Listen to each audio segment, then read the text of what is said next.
a gente vai falar, essa primeira aula eu quero começar falando, em geral, sobre uns temas bem básicos de microeconomia, né? Ou pelo menos um tema básico de microeconomia, que é a demanda. Tá? Como eu já falei no início, a gente tem uma diferença clara entre micro e macroeconomia. Na microeconomia a gente vai estar preocupado com as nossas ações, ou, né, como nós consumidores agimos no mercado, como as firmas também agem no mercado. Mas o primeiro passo que a gente vai dar na direção de entender microeconomia, que é bem tranquilo, como eu falei, é pensar na demanda. Né? Então o que é a demanda? O que é essa demanda que tanto se fala em economia? Ora, eu, como consumidor, você, todos nós demandamos bens. Nós temos nossas preferências, nós temos nossas necessidades, nós temos nossas ideias do que nós devemos ter, né, como bens materiais, talvez, ao nosso redor. E nós vamos ao mercado e adquirimos esses bens. Né? Então pode ser desde arroz, feijão, como um carro, como um avião, se você tiver dinheiro para isso, né? Não sei, enfim, enfim, um barco, um livro, uma aula. Então nós demandamos bens no mercado. Né? Isso é o que a gente faz como consumidor, certo? Agora, é bem tranquilo de entender que se você tem um bem a um certo preço qualquer no mercado, né? Imagina um livro que custa R$40. Se esse livro aumenta de preço para R$60, R$70, talvez você não queira mais comprar. Né? Ou seja, um preço maior faz com que você demande menos de um bem. Né? Coletivamente, a gente pensa nos consumidores, né? Você pode até pensar assim, não, tudo bem, aumentou o preço de 40 para 60, R$70 desse livro, ainda assim eu quero comprar. Né? Mas talvez não seja o caso do seu colega do lado, que talvez ele pense, não, agora R$60, R$70 é muito caro.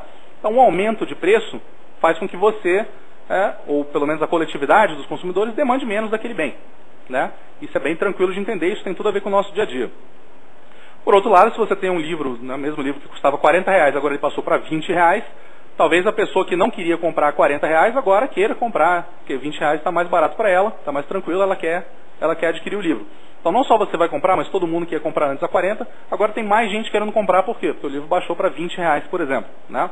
Então uma diminuição do preço faz com que a quantidade demandada aumente. Né? O mercado como um todo, os consumidores do mercado vão olhar para aquele bem e falar, tá bom, então a gente já queria comprar 40, agora 20 melhor ainda, e vai ter mais gente querendo comprar, porque tinha gente que não queria comprar antes. Né? O preço estava muito alto. Então agora você tem muito mais, tem uma quantidade demandada muito maior do que você tinha antes.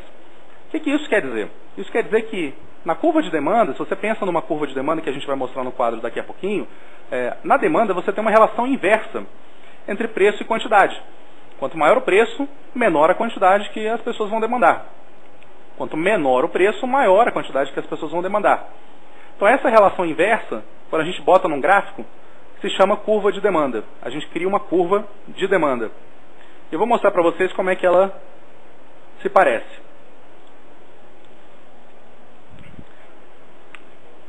Vamos ver se está saindo aqui. Então em economia, a gente gosta muito de trabalhar com gráficos, né? Então a gente vai fazer isso constantemente nesse curso. Ao longo de todas as aulas a gente vai trabalhar muito com os gráficos e tem, eu diria, dezenas de gráficos para a gente ver. E eles sempre facilitam o nosso entendimento. Sempre facilitam o nosso entendimento. Às vezes a gente fala um pouquinho de matemática, mas isso não importa muito. O que importa é entender o conceito, entender como que você aplica isso na hora da prova, como que você pensa naquele problema para resolver uma questão da prova. E os gráficos sempre vão ajudar a gente a entender isso. Tá? Então, se você tem um gráfico como esse, em que você tem preço no eixo Y e quantidade aqui embaixo, no eixo X, eu vou dizer que alguma coisa parecida com isso aqui, por exemplo, vou chamar de D, é uma curva de demanda. Essa curva de demanda simplesmente reflete aquilo que a gente acabou de conversar. Que quanto maior for o preço de um bem, menor a quantidade demandada desse bem. Quanto menor for o preço, maior a quantidade demandada. Como é que a gente vê isso nessa curva de demanda aqui? Ó? Por exemplo, se eu tinha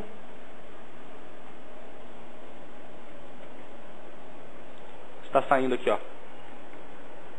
Se eu tinha um bem cuja quantidade demandada fosse essa aqui, ó.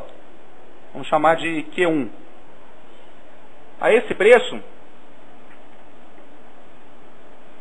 essa quantidade correspondia a um preço P1, certo? Então tem um P1 que é um dado preço de mercado, Q1 uma quantidade de mercado. Pensa, por exemplo, num saco de arroz.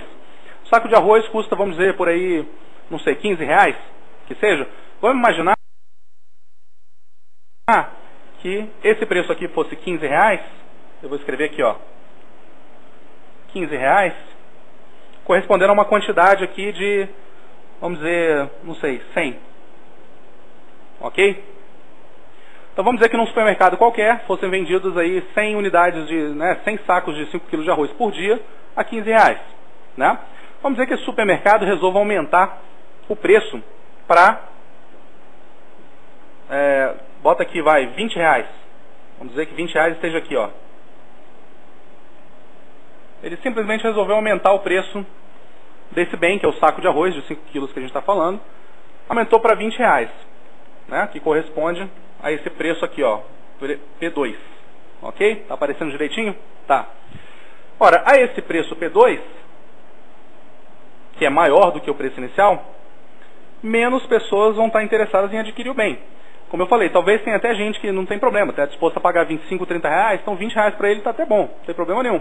Mas tinha gente que achava que 15 reais já era um preço bom. Quando aumentou para 20, o cara não quer mais comprar. E aí, o que acontece? A quantidade demandada vai cair. Eu vou chamar de Q2 aqui embaixo. Vamos dizer que a quantidade agora passou a 70 unidades, que seja. Né?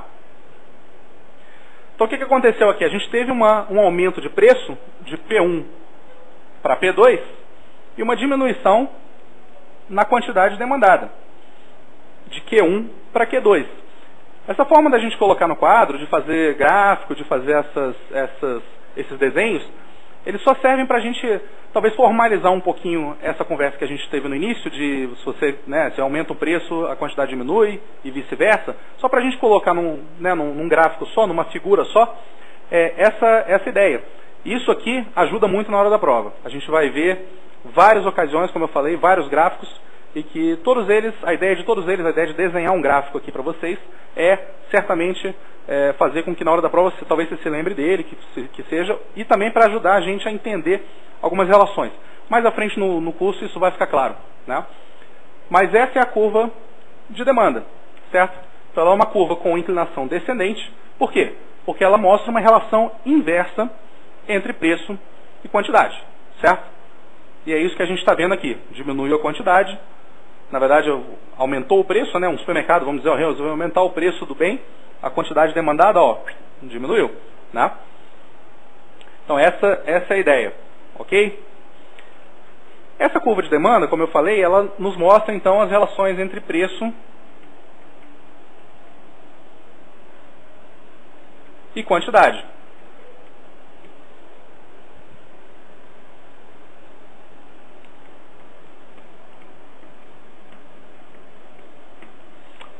Preço e quantidade.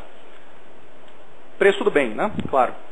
Preço de um bem, ou mercadoria, ou produto. A gente vai usar muito esses nomes de forma comum, né? Quer dizer, um bem, uma mercadoria, um produto. É isso que a gente vai tratar durante o nosso curso de microeconomia. A gente vai sempre se referir a um bem, um produto, produzido por uma firma, uma empresa, e comprado, adquirido por ou demandado por um consumidor. Né? Essa é a nossa ideia. Ok? Então eu tenho uma relação aqui clara entre um preço de um bem e a quantidade demandada daquele bem.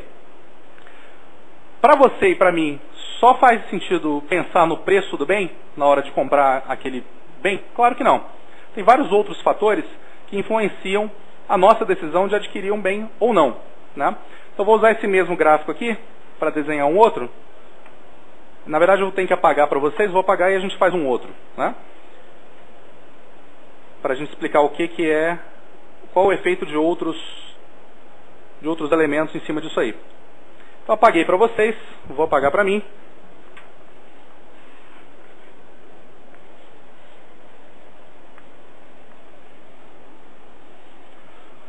Pronto. Então olha só, se eu fizer um outro gráfico aqui, ó, que vai ajudar a gente a entender o próximo ponto que eu vou mencionar, eu também vou ter a quantidade aqui no eixo X e o preço aqui no eixo Y. Tá?